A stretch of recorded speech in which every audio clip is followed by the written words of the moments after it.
শৈশবে কার না ফিরে যেতে ভালো লাগে। তাই আজকে সেই শৈশবে ফিরে যাওয়ার জন্য একটি ছোট্ট কবিতা আমি শোনাবো। ওয়েলকাম ব্যাক সঙ্গে অমিত চ্যানেলটিতে। এই মুহূর্তে আমি অমিত। আজকে আপনাদেরকে রবীন্দ্রনাথ ঠাকুরের একটি কবিতা প্রশ্ন শোনাবো।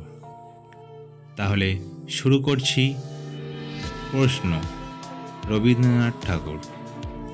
মাগো, আমায় ছুটি দিতে বল, সকাল থেকে পড়েছি যে মেলা। এখন আমি তোমার ঘরে বসে করব শুধু পড়া পড়া খেলা।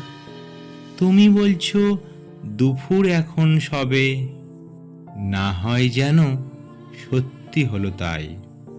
একদিনও কি দুপুরবেলা হলে বিকেল হলো মনে করতে নাই? আমি তো বেশ ভাবতে পারি মনে, সূর্য ডুবে গেছে মাঠের শেষে। বাগদি বুড়ি চুবড়ি ভরে নিয়ে শাক তুলছে পুকুর ধারে এসে।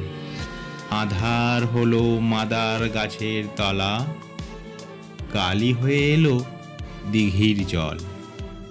মাঠের থেকে সবাই এলো ফিরে, মাঠের থেকে এলো চাষির দল।